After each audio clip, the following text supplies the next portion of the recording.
Dibeela Mothupi is a commissioner at the Commission for Gender Equality and joins me now. A very good evening to you, and thank you so much for speaking to us. What do you make of the crime statistics? Quite shocking, particularly when you look at the number of children who have been assaulted. Good evening and evening to your viewers. It is indeed shocking, and it's even more shocking to female South Africans and children, because it indicates how unsafe they are in the country.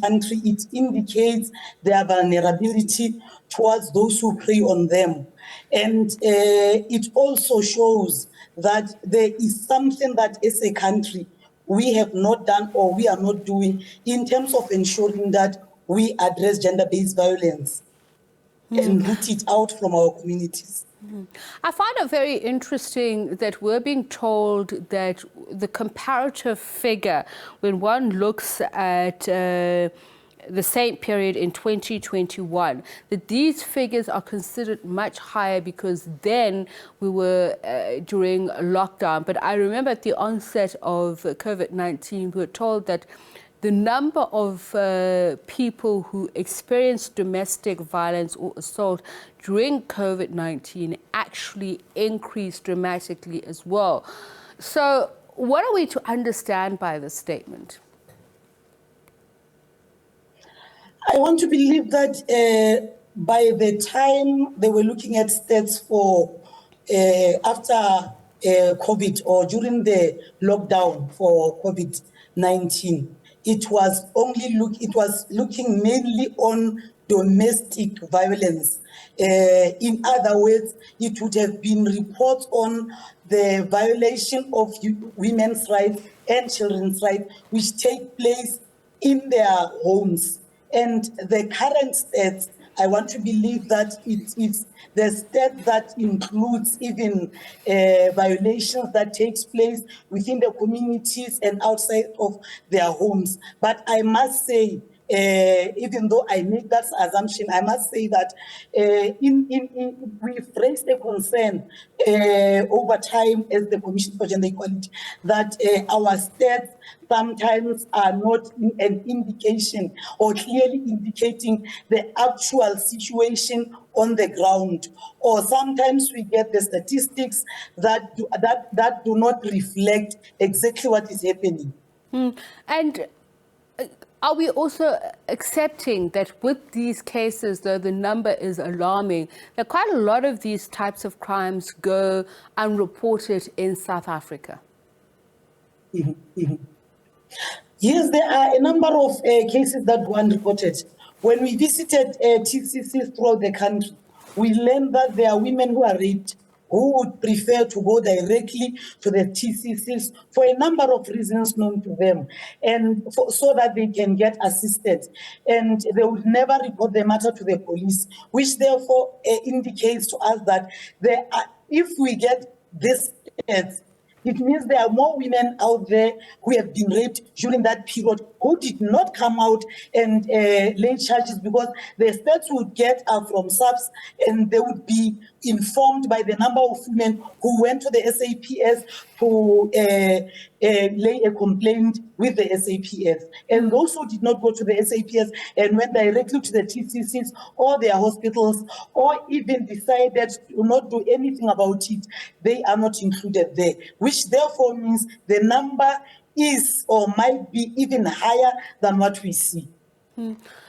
So let's just look at the concept of violence or the typology of violence in South Africa. I know that NGOs work in particular areas, and there are areas that are considered hotspots, but just also taking into consideration the structural violence that is almost embedded into this violent society, which is South Africa.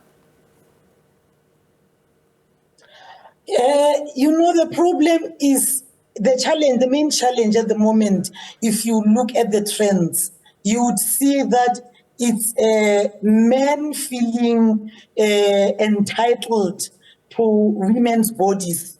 it's men feeling entitled to do as they please, and it's also men feeling that they can show their aggression, they can show their anger sometimes, and take it out on women.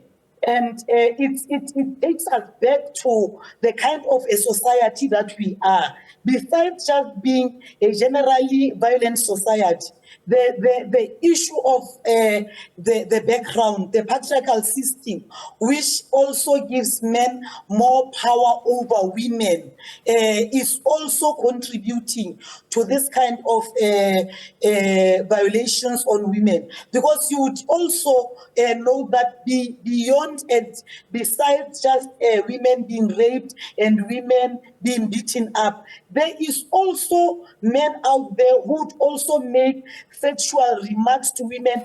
Even women, they do not even know. Not that that they know it would be correct for them to do so. So it shows that men feel they have this power over women, and it's something that as a society we need to educate and raise awareness around, both government and the civil society and the media, such that we know that the society is educated around respecting the rights of women and children. And I'm glad that you raised that issue about conscientizing of people, because often the violence in itself is perpetuated in the exclusion or the marginalization of people who don't know their rights or aren't even allowed to access their rights.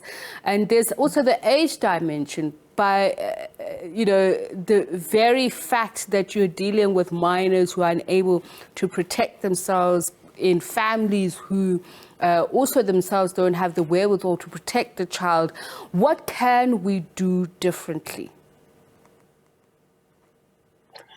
I want to believe, firstly, educate the society. Secondly, we need to get men involved.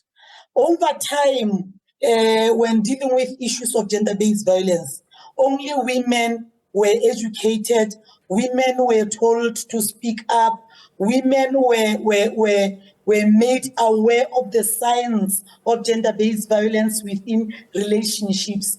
But the perpetrator, who is the man, was left outside the room where the issue was being engaged on.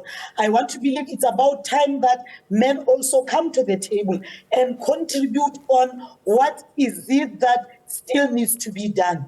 And also, men need to also be encouraged to speak up. We've made gender-based violence a burden and a responsibility for the victim, who are mainly women, because we've always said they must speak up. And some of the women, they've been speaking up, they still got beaten up. Some even reported their matters with the courts, and they even had court papers. Some died with the court papers in their hands. It's a sign that women have been speaking up. It's about time that men also speak up so that we understand where the problem is, and also ensure that we engage the young men in particular, such that we root out this thing out of their system and out of their minds, and also ensure that even government services, in particular municipalities, are responding to ensuring that there is safety for women and young children. All right, thank you so much for your time, much appreciated. Dibeela Mothupi is a commissioner with the Commission for Gender Equality, just speaking there about the systemic violence and crime in our country, the complexities of it as well.